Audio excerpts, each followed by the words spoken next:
Hey guys, do me a favor, subscribe to this podcast. I know you're listening, but hit subscribe. That way when a new episode comes out, it'll be there waiting for you.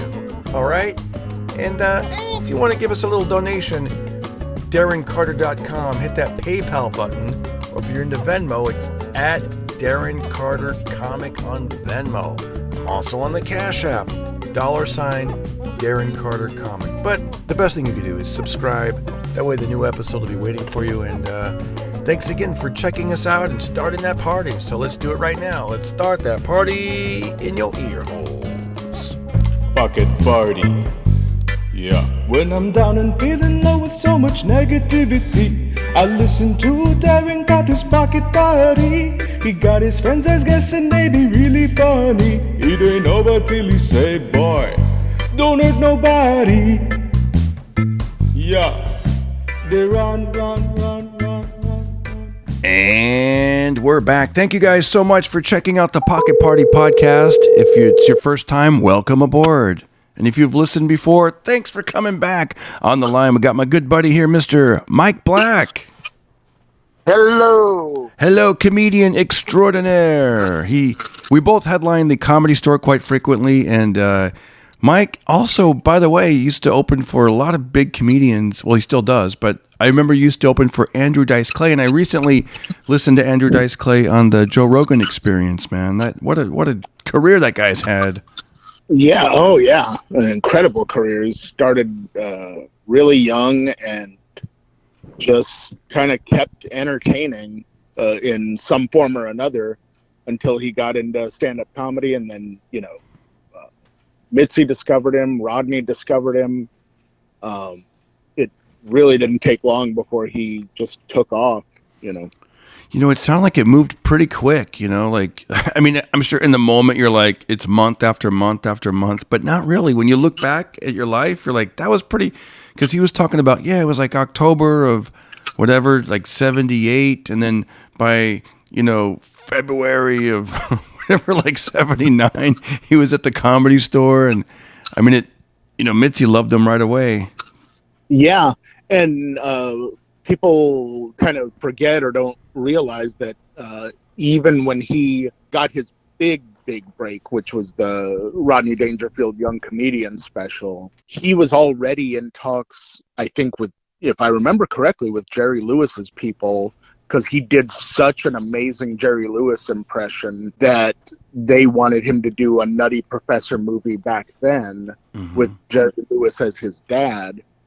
But then when the Rodney special came out, it's this whole completely other character that's very not family friendly at all. Yeah. That they were like, maybe that's not the best idea. But I would have been interested in seeing that movie, how that would have turned out. Oh, yeah. That would have been, because I guess what he did is he, just like when you start out, you're very influenced by what you see and what you can imitate around your house. And so back then he was doing like the John Travolta impressions, and part of his thing was starting out a show with, I'm such a nerd until I drink this potion, and then when I drink the potion, then the lights would go out, and then he'd come up, how you doing? I'm the Dice Man. Oh!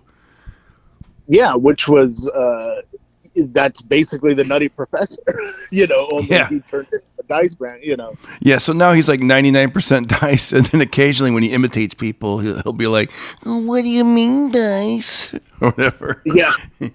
He talked about like some of those big like venues they would play, and the opening acts would, the crowd would be like doing the wave and be like yelling out like, a-hole, a. Did you ever have to deal with that where the crowd was? No, I was very lucky that I missed that kind of crowd.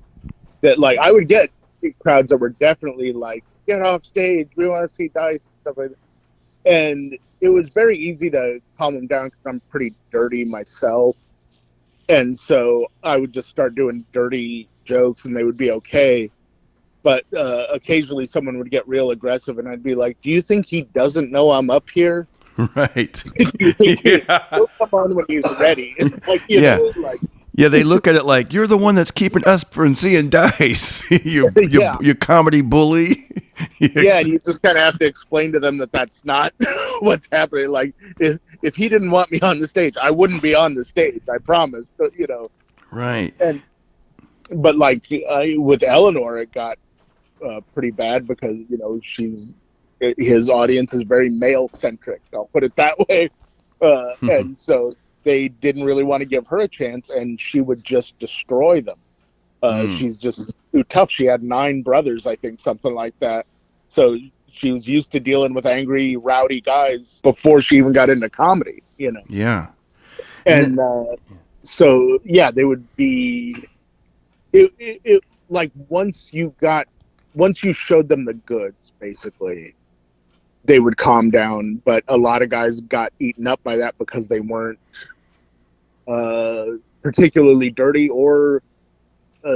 Not to mention anyone by name, but not everyone's funny enough to handle that kind of a crowd like that down. Yeah, and so they would just kind of have to eat it for. Do you remember if he did any particular like pre-show music like for the audience, or was it just random, or do you? He liked to use classic rock a lot. Stuff that would just get him kind of pumped. Yeah, and get him in the right mood. He toured with, I think he toured with Guns N' Roses for a while. Yeah, and he's good friends with them, and yeah, so he would use a lot of their kind of music, like heavy metal, that sort of stuff.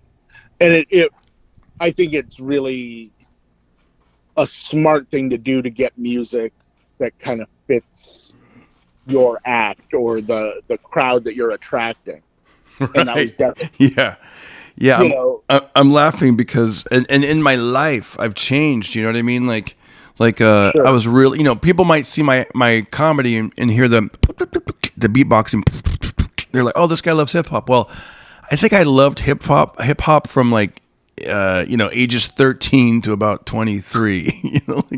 Right? Yeah. And then I kind of that was the hip hop you grew up on, and now it's like it's changed and I've changed. It's changed and I've changed and I've gone, and I like if a song comes on and I'm somewhere like I'm at the gym or whatever, and I'm like it's whatever, it's kind of cool, I guess, but I don't seek it out. In fact, I like to go back and listen to stuff that I missed during that time. Yeah. You know what I mean? I'm like, oh, what's this group all about? Oh, Weezer, let me check out all their albums. Or Metallica, oh, these guys are great. Or now lately I've been into Frank Sinatra, and like there's all these great bands and music that I just kind of wasn't into back then. And I mean, I went through a whole like Willie Nelson country music phase, and outlaw country music and stuff like that. But I was aware of some of the songs, but not into it. But I'm laughing. I'm waiting for you to get into all the Lilith Fair stuff. Exactly. Why didn't anyone tell me about Tori Amos? I only knew about Sinead O'Connor's big hit. No. Darren's act changed since he started wearing that Tracy Chapman shirt everywhere. You've got a fast car. So I'm making my audience listen to it. That sounds great. Yeah.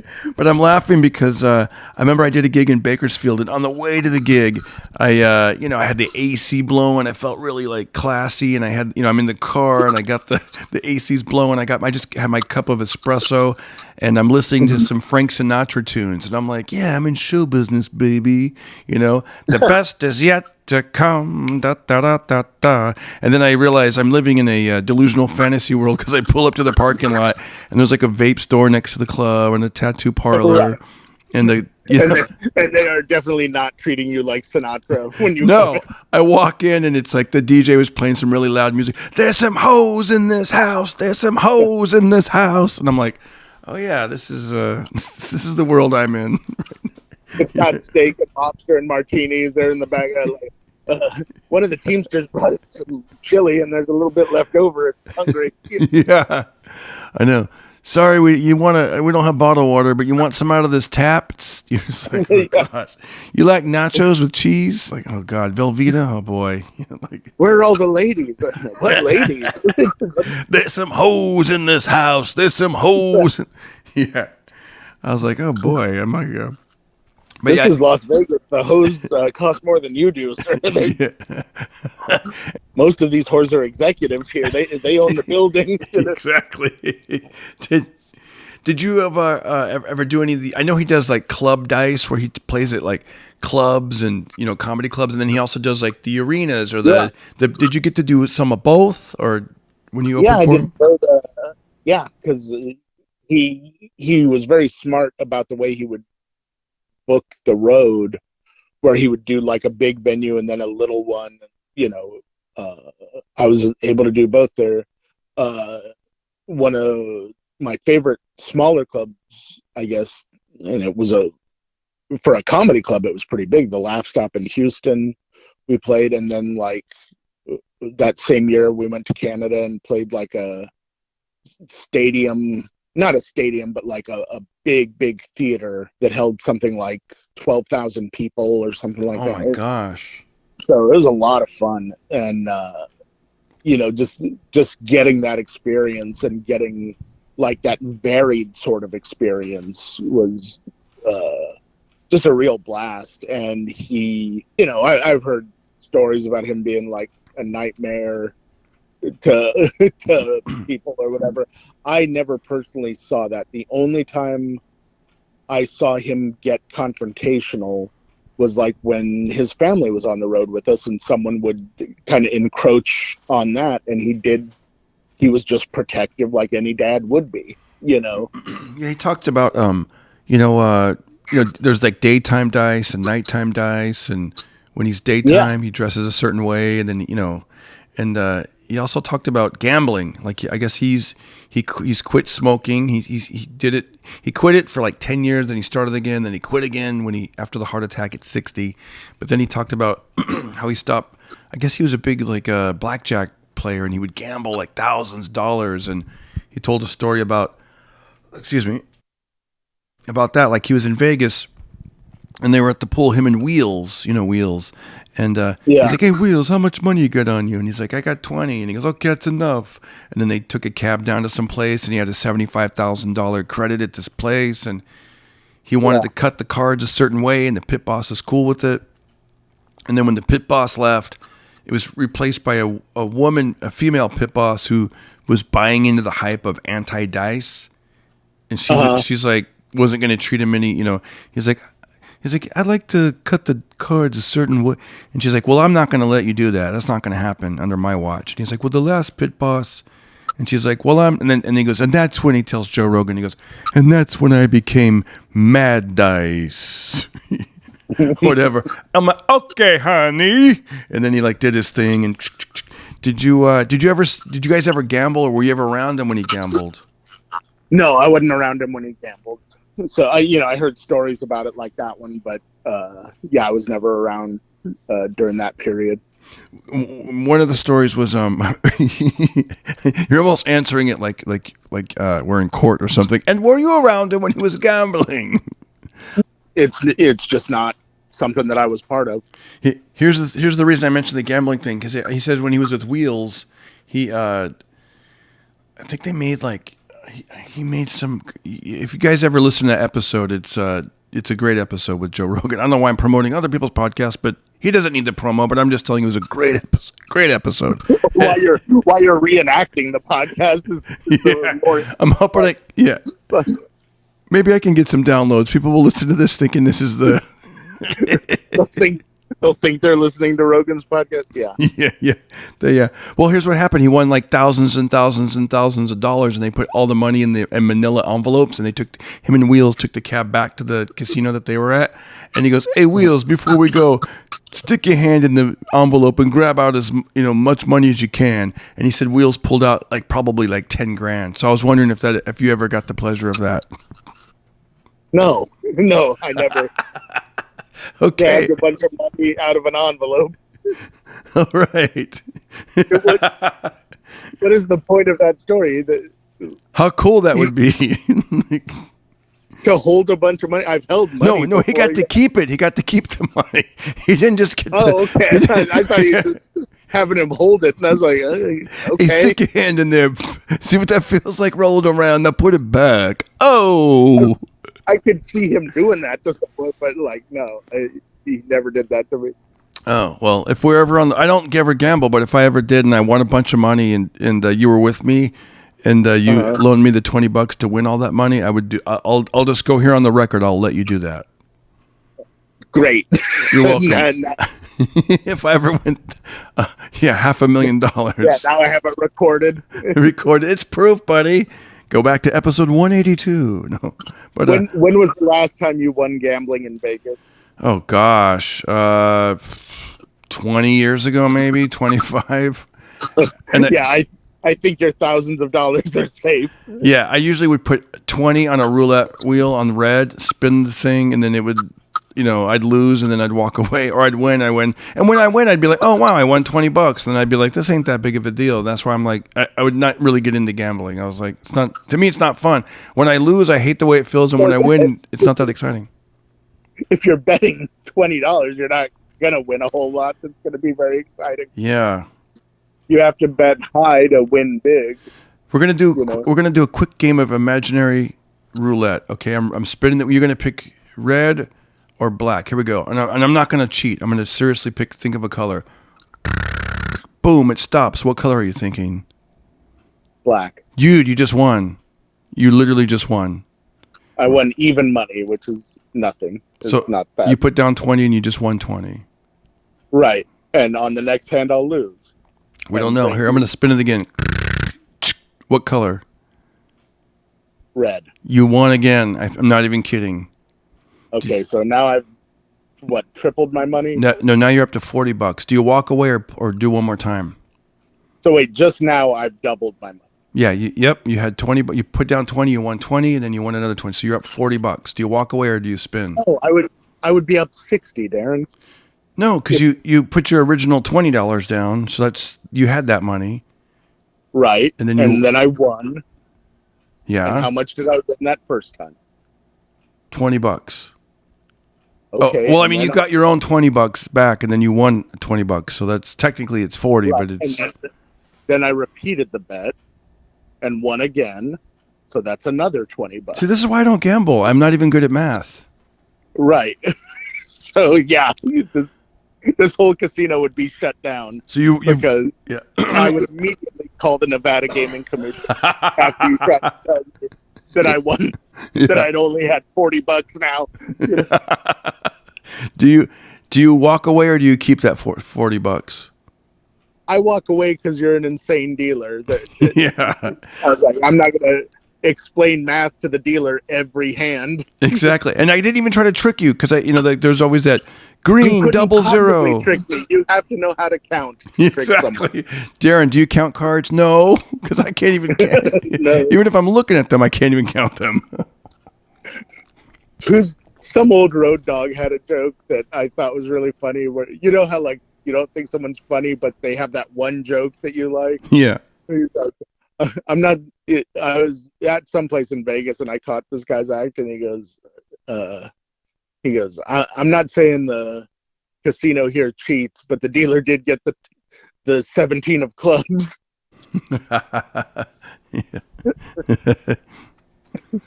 That's funny, man. I remember the first time I ever gambled. I was 21, obviously, and I was on a family vacation to Colorado, and then we drove through Reno on the way home. And my grandparents were wandering around the casino, and I'm like, I'm gonna go play blackjack. And I remember I lost hand after hand after hand, but I was only betting like $1. So I lost $12, which to me at the time was a lot. And then the next night I went over and I was just watching. And this one guy sitting there goes, "You want to play? You want to sit down?" I go, "No, I lost a lot of money last night." And he goes, "How much?" I go, $12. And he laughed because the innocent of babes. 12, but to me, $12 was a lot back then. Yeah, that was a lot. Yeah, it can be. Some would think if you only had $12 to begin with, maybe you shouldn't be in a casino. Yeah, I remember I had like a big Ziploc bag full of quarters so I could call people from the road. So I took all those quarters and gambled them all because we were almost home anyways. You gambled all your calling money. Yeah, I was like, well, we're almost home. They can go without hearing me for a day. Yeah. That's pretty pathetic. Now I'm picturing us on the road somewhere and you go, Mike, open that Ziploc bag. Stick your hand in there. as many quarters as you can hold in your hand, take out. I wasn't expecting you to take all the quarters out of my bag. No, I'm not going to, my family's not going to hear from me, Mike. Right, yeah. Mike. Put $3.75 worth of quarters back in the bag. Yeah, remember that? You'd make a call. Please deposit 50 cents. It's like, Yeah. gosh, the good old days. All right, I want to move on to this other topic. I did one of my, as you like to call it, bumpkin activities. Yay. We went to the LA County Fair, and it was the second time we've gone this year. We went a few weeks ago, and we went again. And you've never gone to it. Yeah, and you've never even gone to the LA County Fair, and I've gone twice this month. Yeah, it's a real crime. Yeah, I got to be. Maybe familiarity breeds contempt, but I got to be honest. I'm getting less impressed with the LA County Fair. I can relate. Yeah, there's one exhibit hall that was always open. It's been closed both times. There's certain things I'm used to seeing that are gone. I mean, it's still really cool, and I definitely will go again. But I'm like, there's something missing this time. I don't know. It's just not as, you know. You're the only person who's ever said the LA County Fair is really cool. It's really cool. So last time we saw John Fogerty, and at the fair, you know, he's great. All those hits, hanging out. No, he was hanging out. Yeah, he's just hanging. Funnel cakes and shit. Yeah. I see a bad moon on the horizon. Yeah, he was good, man. That guy was really good. I was only able to watch about 5 or 6 songs. Then I had to leave early and go do a spot at the Comedy Store. So even though I was enjoying the concert, I had in the back of my mind okay, maybe 2 more songs and I got to go. Okay, maybe you know, that kind of thing. Well, this time I was in for the long ride. I didn't. Your phone's getting some feedback. Can you take it off? I think are you on speaker? If you can take it off, that would help. Okay. Is that better? Yes, better. So this time we saw a 90's concert. Ooh. 90's concert. And I'll tell you the order of acts. Then we'll go each act by act. Are you familiar with Young MC? Yes. Color Me Bad. Yep. Tone Loc. Yes. All for One. Ooh, oh, yeah, the boy band. And the headliner was Vanilla Ice. Yep. So here's what happens. I'm familiar with all of these people you named. Yeah. Would you be excited to see them at the LA County Fair? I would not be excited to see them on a train or in a plane. I would not see them here or there. I would not see them anywhere. I certainly wouldn't see them at the LA County Fair. Well, would you like to see them at Comic-Con? No. No, it wouldn't be like an extra bonus. Like, hey, and if you pay a little extra, you get to see this 90's concert at Comic-Con. I would not, could not in San Diego. I would not, could not eating Eggos. I do not like these 90 bands. I do not like them, Sam. I am.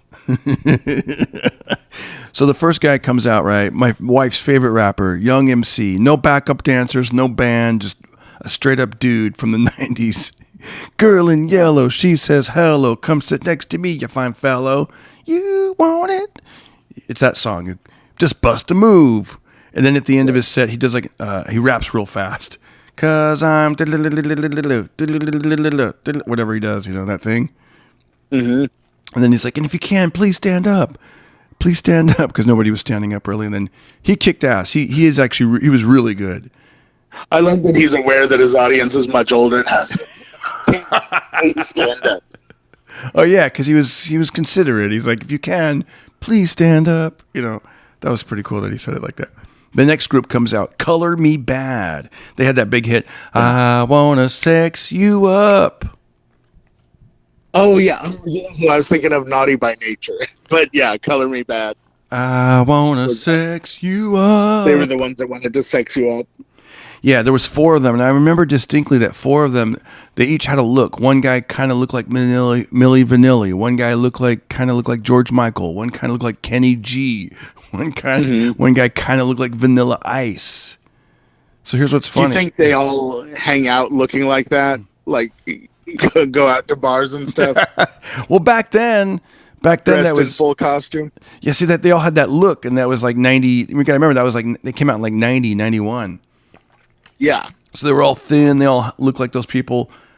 So now Color Me Bad is there's only one original member left, Oh.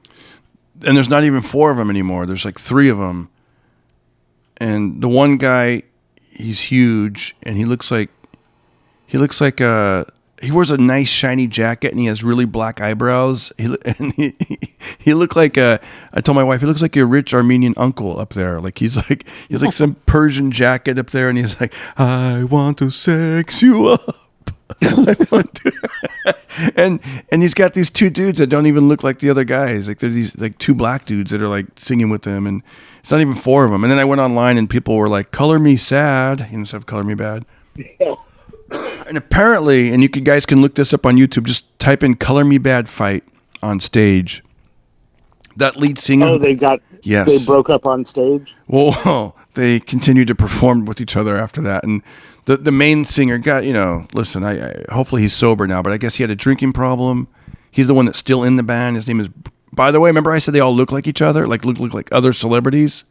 His name is Bryan Adams, which there's already a Bryan Adams. Right. So this lead singer guy, this George Michael Armenian uncle looking guy, apparently he had a drinking problem. And so if you go on stage, if you go on YouTube and look it up, there was a concert where they were like, "We're Color Me Bad, we'll see." And then this guy comes out like a boss, like a mafia boss, just like slowly coming out from behind on the stage and just shoves him like blindsidedly, like shoves the other Color Me Bad member. And that guy ended up going to the hospital that night and then getting released. But then they continued to do shows together. Oh, well, that's nice. Because I saw footage where the guy that shoved him had a black T-shirt, and on the back of the shirt it said, "I'm sorry." and then he would grab the mic and be like, "I'm trying to apologize to him, but he ain't having it." And he kept pointing his back to the singer, like, "I'm sorry." It's like, but so I guess eventually they just all broke up and whatever. So anyway, so it was Young MC, Color Me Bad, no incidents, just they did their thing. They were good. They were really good, though. I will say that. Next was Tone Loc, that guy, working all week. We have to do the wild thing. Funky Cold Medina. Yeah. Remember him? Mm-hmm. So he was in and out with that voice. So sometimes he'd be like, "How y'all doing? Working." And then he would just do his regular voice, because I think that voice must hurt his throat. so he'd be like, "Have to do the wild thing. Come on, y'all, make some noise. Come on, we got this. Have to do the wild." You know what I mean? Yeah, now it's we have to do the wild. Yeah. He'd like, sing it. And he'd put the mic out to the crowd, because he's probably thinking, just like a voiceover actor, like it was a voice he did in a recording studio when he was 19, working all week. But he's like, "Oh, damn, my throat hurts," so. Yeah, having the audience sing it is a very old person move. Yeah, having yeah. And then next was All for One, and this is almost like a dig. I felt like they were like the announcer before they came out. They were like, "And now, please welcome 2-time American Music Award nominees and all 4 original members, All for One." So they really they really wanted to drive home that they're all 4 original members. Yeah. And then they come out and they were good. They were like, "I swear." And then they sang that, and they also sang, "I can love you like that. I don't know if that's the same song or not, but they were doing that. They were doing their thing. I couldn't tell you. And then they also kind of cheated. You know how comedians, we have to do our own shit, which we like to do. These guys were doing, "Y'all remember the 90s? Remember the 90s?" and then they would sing other 90s songs, like, "Y'all remember R. Kelly?" And then they would do like a little bit of snippet of R. Kelly. "Y'all remember Boys to Men? Da, da, da. East Coast Swing." I can't really sing, but they would do 90s hits. And then the headliner was the one and only Vanilla Ice. Let me ask you a question. How many Vanilla Ice songs can you name? Me personally? Yeah. Maybe 2. Ice Ice Baby and Ninja Rap. Oh, dude, that's cool. See, I know I know two, but I know well, I know I was gonna say two different songs, but I know Ice Ice Baby, Doom Doom Doom Doom Doom Doom Doom Doom. I know that one, and I know the Play That Funky Music, White Boy, and then they're like Play That Funky Music, Ice, and then the third one is the Ninja. Oh, is that a thing he rips off Casey and the Sunshine Band? Yeah. I knew he ripped off Queen and David Bowie, but I didn't know he also ripped off dabbled into Casey and the Sunshine. Or Black Cherry or whatever they're called. I think it's Black Cherry or something like that, Cherry. But they, and I didn't really know about this ninja rap thing, so that was, but that's from Teenage Mutant Ninja Turtles 2, which we find out Secret of the Ooze. So you where they a fight between the turtles and some bad guys breaks into a Vanilla Ice concert. He sees the fracas from the stage. He sees 4 human-sized turtles fighting using martial arts against like a giant wolf and a giant rhino, I think. And he immediately is inspired and comes up with the song Ninja Rap while he's watching the fight. And sings it while they're fighting. It's garbage. It's complete garbage. It's like, by the way, your voice is going in and out. If you want to just hold that mic to you a little bit, buddy.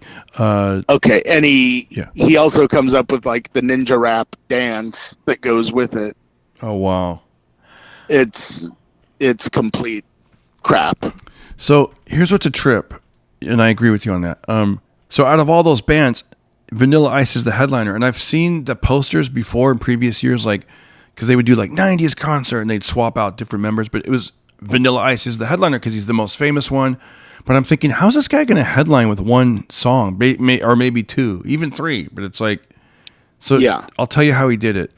He comes out, he sings a song that I didn't know. I don't think the audience knows, but he's like, but they're excited. So you get away with one song right off the bat. But, oh my gosh, there he is. You know, he's got the red, white, and blue cap. And it's like, what's up, y'all? Vanilla Ice. Boom, boom, boom. We gonna party, whatever the hell the song was, you know? So you can get away with one song. But he's done this for, 30 years. So he's got it down. And then he might have done like another song. And then at one point, he does the play that funky music, white boy. And they're like, yeah. But then here's what he does. He's smart. He gets the audience to come up on stage with him. Like he's like, we need some, if you got neon colors, we're going to take you back to the 90s. He keeps pushing the 90s. We're going to the 90s. So there must have been about 65 people on stage with him. Mm-hmm. And I asked my wife, I go, was it kind of like when you saw MC Hammer? And she's like, not at all. Because MC Hammer, they were all choreographed. They were dancing. It was like a movement up there. Like, here goes the hammer, you know, can't touch this, doom, and you're seeing like 100 people. Like, this is just randos, man, just random people. At one point, there was the previous singers, like kids up there with them, and at one point, dude, I'm not even kidding, I couldn't find him up there. Like, I'm looking at the jumbotron. I don't even know where he was at. There were so many people up there. I'm like, where the hell's Vanilla Ice? He had a drummer up there, and he had a DJ Chopsticks. Of course, he was an Asian guy. DJ Chopsticks. You know, that seems wrong, but okay. Mean, that's the guy's name, I guess. So then, what if it wasn't his name and Vanilla Ice was he was drunk? No, but then Vanilla Ice was good though, like almost like how a comic would like, y'all remember the 90s? Who here had a flip phone? You know, all that kind of stuff. Like, he was kind of like a throwback comic, like, y'all remember the 90s? I still love my Mustang 5.0. And the crowd's like, yeah. How many ladies here have become mothers since, got pregnant since my hits came out? Yeah. That's right. Word to your mother. And now you a mother. Yeah. Remember when remember when kids used to play outside? We didn't have no Instagram, no TikTok. Remember that? We used to play outside. So tonight, we're going back to the 90s. We're all teenagers. He says we're all teenagers. And then that'd be hilarious if he's like, so y'all, we got these buses. They're going to take us to the airport and take us to Epstein Island. No, he didn't say that. But He's like, we're all going to go back. I know. Yeah. We're all going to go back to the 90s. And so he took us to the 90s. And then probably about 50%, probably about 30, 40 minutes in there somewhere, he does the doom, doom, doom, doom, doom, doom, doom, doom, doom, doom, doom, doom, doom, doom. Stop, collaborate, and but guess what? The show's not even over. You would think he would end on that. He kept What? So now there's all these people on stage with him. He brings out 4 like Ninja Turtles. They're on stage dancing. There's a guy dressed up like a huge like tower of ice. He's dancing around. There's the girls. There's the people from the show, and he's just up there. It's a party, y'all. It's a 90s party. And then he's doing ninja stuff, that ninja rap. Then he goes on DJ Chopstick's turntables and he starts playing like other people's music from the 90s and kind of rapping like, yeah, yeah. And then like there'd be like these songs, yeah, Naughty by Nature, OPP, you down with me? Yeah. And then no way.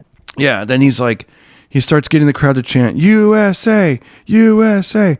And then he's like, I want to give a shout out to all the Air Force, Navy, Marines, Space Force. He even put Space Force in there. What? I know. I was kind of wondering, is he just looking at some clock that we don't see where he's like, damn, I got 9 more minutes to kill. How am I going to do it? Because then he starts giving a shout out to all the contractors, electricians, plumbers, roofers. I'm not even kidding. He's like, he starts, but the crowd goes nuts, you know? The ones that stayed, because a lot of people did. I wouldn't say a lot, but people didn't stay for this?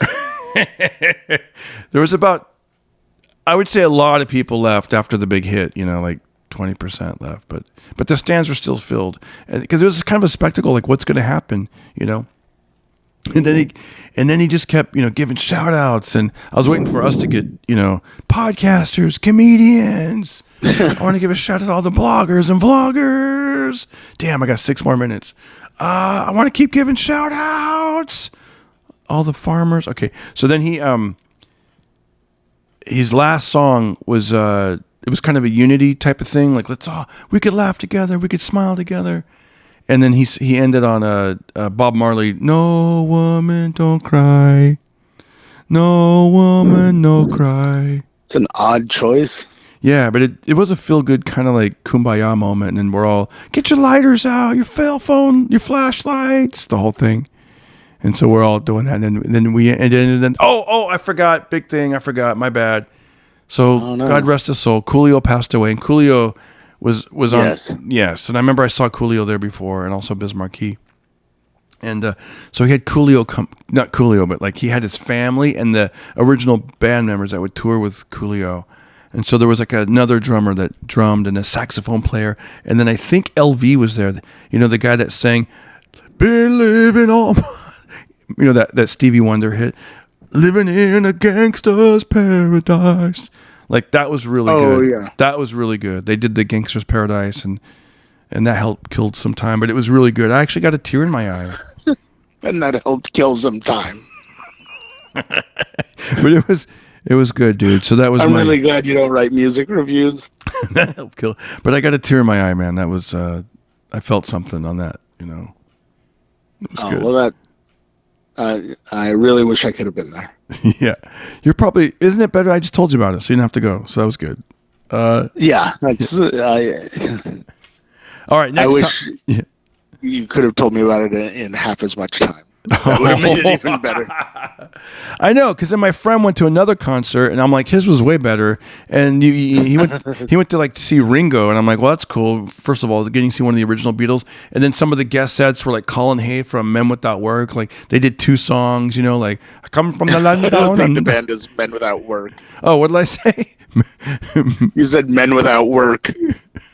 What is it called? Men at Work. Men at Work. Yeah, there are 2 different bands. There's Men with Hats. Yeah, Men Without Hats and Men at Work. Yeah, Men Without Hats and Men at Work are the 2 bands. Oh my god! Men Without Work. Dude, that'd be a major faux pas if I was the MC at their show and the pit boss. I don't know gambling, and I introduced them wrong. Keep it going for Men Without Work. Here they are glomming onto Ringo. Yeah.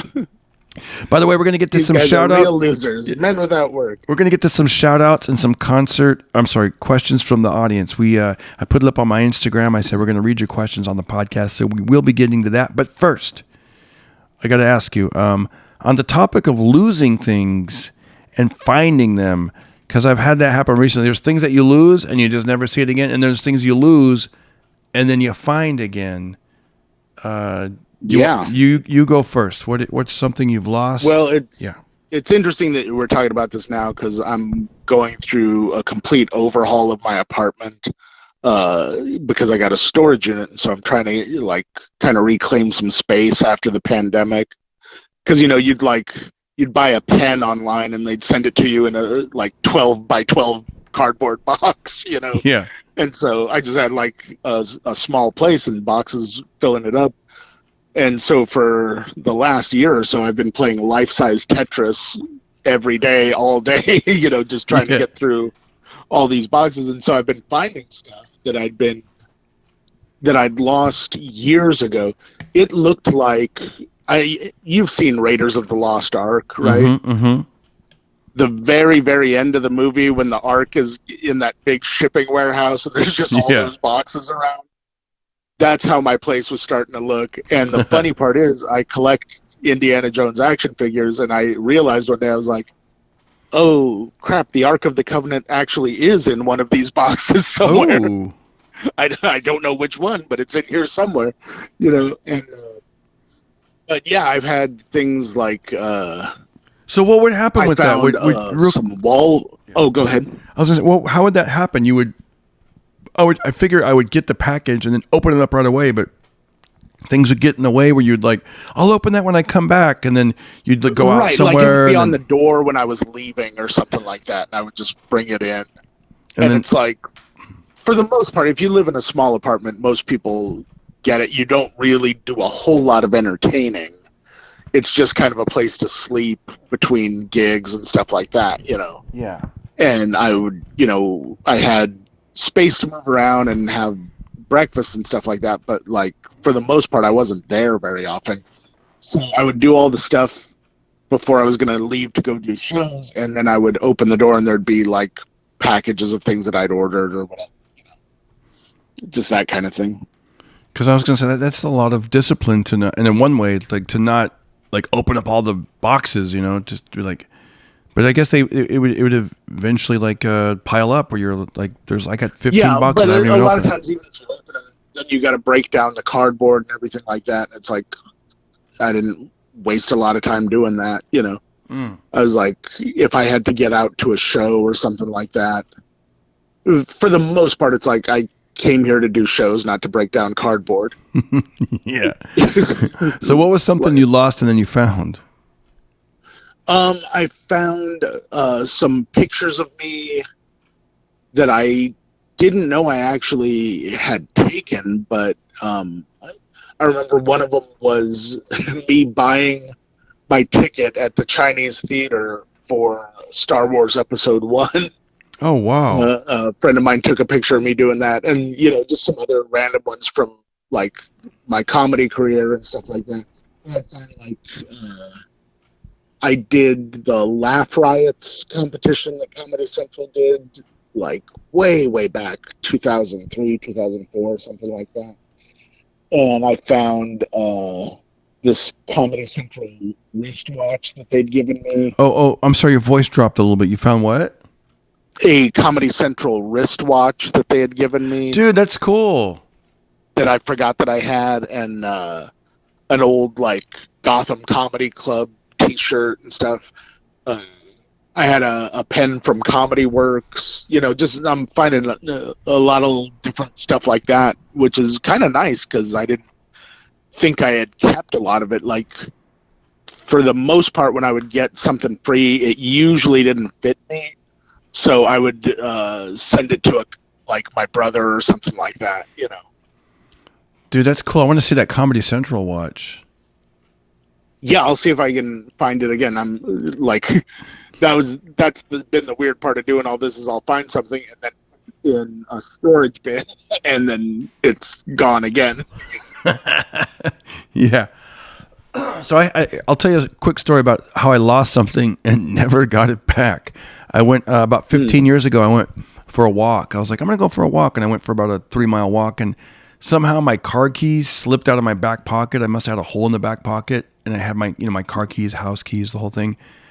And I didn't realize it, obviously, until I come home. I'm like, where's my keys? And so I'm like, oh, no, I'm retracing my steps. I'm like, where is it? I know exactly what path I walked on, like which streets and what sidewalks. And I'm looking. And then it got to the point where I'm like, I don't know where these things are, man. And I like called my wife. And so we're, and then she went and did some errands. And we're looking. And then she ran into another comedian, Johnny Sanchez. She ran into him at a grocery store. And she told him what happened. And then Johnny, this is hilarious. He left a voicemail, and I didn't recognize his voice. And he was like, "Hello, Mr. Carter. This is whatever Robert from Burbank Parks and Recreation. We found your car keys.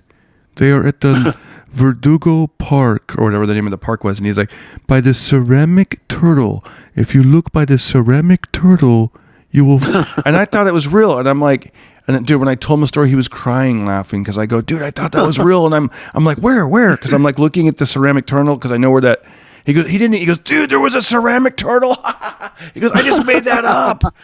And I'm like, "Yeah, I'm over there by these giant." I go, "This looks kind of like a turtle," and so I'm like, I'm over there by the sand where the swings are, and I did not see it. I'm like, because I did walk over there, and I thought maybe somebody picked them up, and I don't know, man. He said that they kind of like tucked them there so that I would find them, and dude, I was freaking out. And then I was like, I don't get it. So then I gave up total hope on it, and I went to this place that makes car keys and shoe repairs, and I asked the guy about duplication, and that guy started busting balls. He goes, "First of all, let me ask you, who goes for a walk with their car keys? You don't need your car keys. You're walking." Right. And you know what? And it was a good point, because it was all. What I got out of that lesson in life is 2 things. I bought a carabiner so I can loop it onto my belt loop, so even if there is a hole in the pocket, I won't lose the keys. And second, if I'm just going to go walk around in the neighborhood, I don't take the car keys. I only take the essential key I need to get back in. So that's the lesson I learned. I learned you don't need to take every single key with you, just the one you need. Wait, do you not have a keychain? No, I do. I do have a keychain. Then why wouldn't you just take your keychain with you everywhere? I did. See, what happened last time is I had on the keychain were all the keys: the car key, the house key, the mailbox key, all that stuff. So now how did they get separated from you? At the time, I lost everything. I understand that, but how did you lose all of them if you just keep them in your pocket? There was a hole in my pocket. Oh, okay. Yeah, there was a hole in my pocket, and that's what I'm saying. Two ways that I've fixed it is now I have a carabiner that loops on, so you get it. I don't have to. You get what that means, right? It's like a wallet chain. Yeah, like a janitor would wear. Like they click it on, so I click on I got the keychain that loops onto my belt loop. Yeah, this podcast is getting really dumb. Getting. Getting. Good. You don't want to lose the key. Also, if you forget things, tape a note to your chest. It's keep in mind these are your stories. Yeah, these are my stories. Yeah, so well, it's worse when you make me explain them. You're like, so you have a keychain? I don't carry my keys all separated like quarters in that Ziploc bag. I don't know your life. I don't know what you do. That's true. You don't. You do a lot of silly shit that I would never do. Comedians do odd things, and that would be odd. I could see that. But so here's the thing that I lost. Maybe you at one of your county fairs, some seminar on that. Yeah. You really just should keep each key separate. You keep your one key in your left front pocket, the other key in your right front pocket. Then you put your important keys in your back pocket. Bumpkin activities. Everyone should wear parachute pants, so you have the place for each key. Oh, I lost your voice. What'd you say? I said everyone should wear parachute pants so you can have a pocket for each key. Pocket party. Get it? That's why I call it the pocket party. It's the stupidest thing. Keys to success. Get it?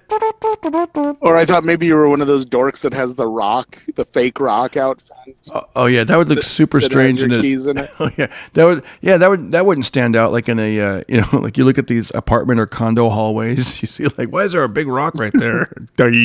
Yeah. One big rock that doesn't match the other ones and is clearly made of plastic. And it says made in China on it. What the fudge? Yeah. So here's what I lost. Manufactured by Safekey Co. or whatever. Yeah, Master Lock. The Master Lock rock. Yeah. So we were all ready to go to the Bumpkin, right? Bumpkin Fair, the Bumpkin activities, the fair. We got, I'm packed, my wife's packed. We're all ready. We got the sunscreen, the hats. We're ready. We're rocking. We're rolling. I was going to meet them at the car. I go, okay, I'll lock up. I'm walking down the hallway, and I have my sunglass case, right? My case, your eyeglass case, right. And it's prescription sunglasses. And I'm like, I'm ready now. I can see all these Bumpkin activities in focus this time. Like I can see them clearly. Because usually I just wear sunglasses, but now I got my prescription sunglasses and it makes it sharper. And as I'm walking to the elevator, I realize, wait a second, I got the case, but there's no sunglasses. I clearly remember bringing them up from my car. Where the heck are they? I grabbed and so now I'm looking all around on the table. I'm looking maybe they fell, they slipped. I couldn't believe it. I told my wife, I go, I don't know where the sunglasses are. And so I'm looking in my backpack. I'm like double checking. I'm looking with my flashlight. And then I start to blame other people, right? I'm like, okay, maybe Austin grabbed them. Maybe my son, AusTheBassBoss, maybe he put them in his. And she's like, no, that didn't. I go, come on, Austin, can you just double check? So he's double checking his. And I'm looking. And my wife, she, we have a place where we keep the sunglasses. She's looking at each one. She's taking a photo, texting it to me. Like, is it this one? I'm like, no, it's prescription. That's not. So then I'm like, I don't know where it is, man. And we're looking. And then finally the time's ticking. We don't want to miss too much daylight at the fair. So we're like, let's just go. We'll figure it out later. And I never found the sunglasses. However, my wife found them. There's a however? Yes, the next day. I'll tell you, she found them the next day. She's doing laundry and she's like, oh, look what I found. Boom, my prescription sunglasses were in the laundry basket. Oh my God. And then your brain starts connecting the dots. Like, how could that have happened? I swear I thought I saw them on the kitchen table. And I remember, here's what happened. I put the sunglasses in the case. I put it in a shirt pocket, which I'm just now getting used to wearing shirts that have pockets on the front. I usually wear t-shirts. And so somehow I forgot it was in there. And when I took the shirt off, it must have slipped out and I put it in the laundry basket. What a mystery. What a mystery, my man. Yes. Have you noticed, maybe not because you've lived alone for a while, but I remember this female comedian did a joke. She goes, men think that the uterus is a location device because they always want us to find stuff, and we always do. Whenever honey, I can't find. And that joke always stuck with me because it's like, if I can't find something, my wife goes, let me try. And then she'll usually end up finding whatever I lost, usually under like 3 minutes. Yeah, because she's watched how you behave.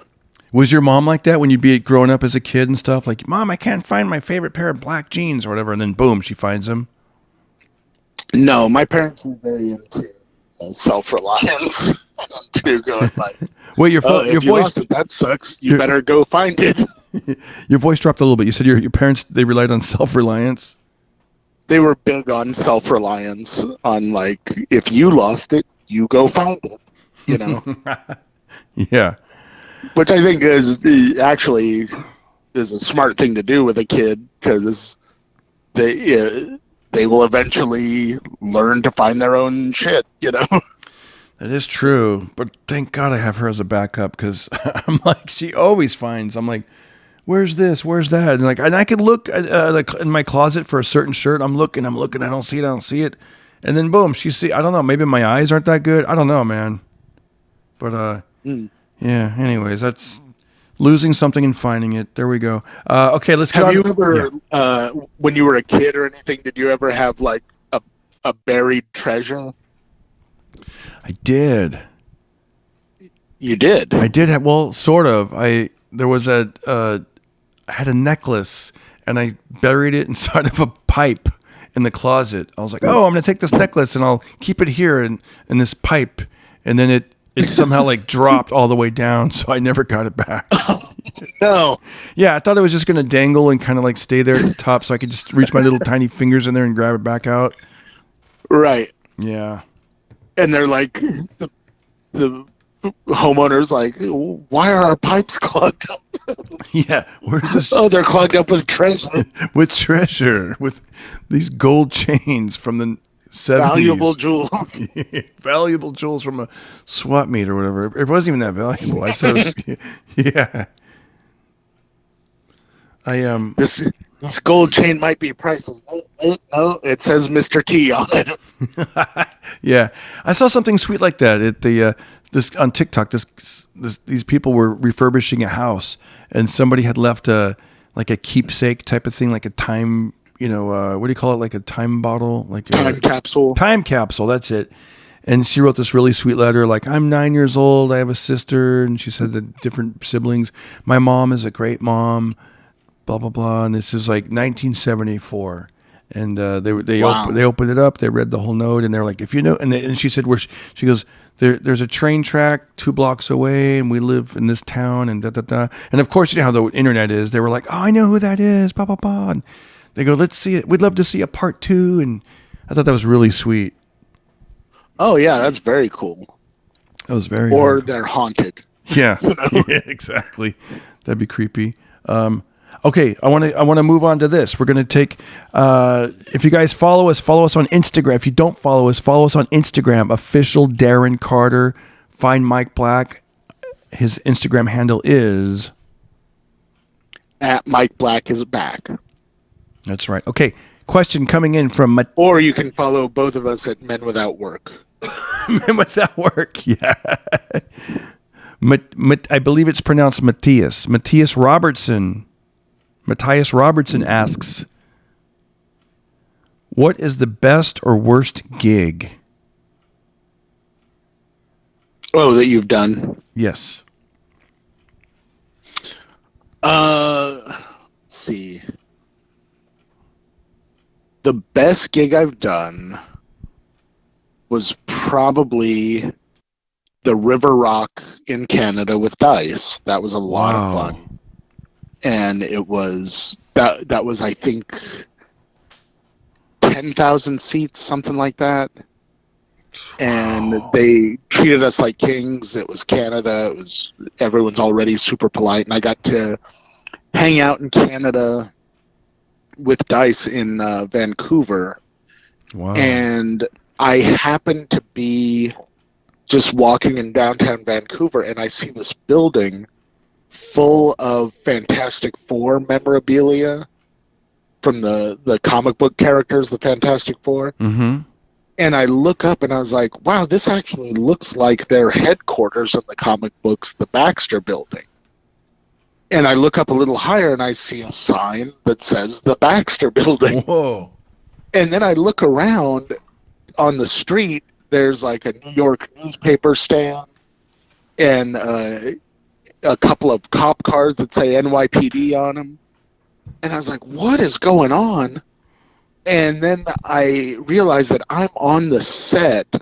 I had just stumbled onto the set. This is how laid back security in Canada is. Yeah. For the Fantastic Four Part 2, Rise of the Silver Surfer. And I had just bumbled onto the main set there. And, I looked around for a little bit, and then I was like, I should probably get out of here because security's going to come any minute, Yeah. But it was just kind of neat that was just something that was... That's cool. That Canada really is the way you want it to be, where everyone's just very laid back about everything. They're so laid back that I went to a Red Robin there, and everyone that worked there was just super nice. It was off hours, and I was the only one in there. And so I filled out the little comment card and, saying what a great experience I had. And I go to the bathroom, and I come out of the bathroom, and the whole staff was reading it together. And they were like, there he is. Sir, did you fill out this comment card for us? And I was like, wow, no one ever does that. That's so sweet. And I was like, okay, bye. You know. Oh, that's nice. By the way, Nice. I'm losing your voice a little bit. Okay, yeah, I have the phone as close as I can, but yeah, so that was probably the best experience that I had. That's Yeah. so cool. Oh, shout out to Ma C 12. She's we went to the same high school together. So she's like RHS. I thought that was pretty cool. Oh, okay. We got a What was you guys' team mascot? Do you know? Oh yeah, we were the Rough Riders, the Roosevelt Rough Riders. Yeah. Roosevelt Rough Riders. That sounds more like Tahoe Joe's school. Yeah. Tahoe Joe and the Rough Riders. Tahoe Joe and the Rough Riders. That's right. I'm on the ROTC team, and tomorrow we're having a big rodeo competition for FFA. Yeah. How about this? Shout out to Satrilicious, S-A-T-Y, Satrilicious. Oh yeah. This is a question from Mike Black. The Denver Nuggets are doing good with the sports ball and have a player named Joker. Is this going to get by nicknaming him Joker? Will this get Mike Black into watching basketball? No. Unfortunately, no. Like, I'm glad they have a guy named Joker, but the only basketball that I really ever watched and liked was the Harlem Globetrotters. Oh yeah, which was an entire team of Jokers. You know, Oh, that yeah. was I think they still put on a good show. Against But the I grew Washington. up in their heyday. Yeah, yeah. And they were phenomenal back then. They were so good, right? The whole red, white, and blue thing with the Sweet Georgia Brown theme song, that whistle. Yeah, and it was like they're each incredibly accomplished athletes, but they managed to make this really funny sort of circus-like show out of it. Yeah. With the cartoon and worth everything. checking out. Remember that they'd show up on? Did they show up on Gilligan's Island? I remember they'd show up on certain things. They'd be like, "Whoa!" Yeah, I think so. Yeah, it was like, "What the heck?" Yeah.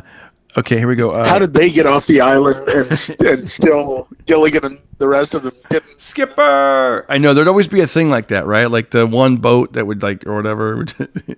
They didn't have to really explain it like that. All right, here we go. Shout out to the Miguel Romero, who's done a couple of theme songs for the Pocket Party.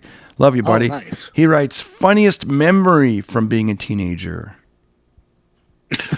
Funniest memory from being a teenager. Funniest memory. I know that's tough because it's like there's so many, but then you really can't. I remember The one that's jumping out at me right now, and I don't know why, but I remember being in a car with a bunch of other kind of like grunge sort of kids in the 90s, and this girl gets in the car with us and she just looks sad, and everyone's like, what's going on? And she goes, I had to do my brother's laundry as punishment for something I did yesterday, and all of his laundry smells like tacos.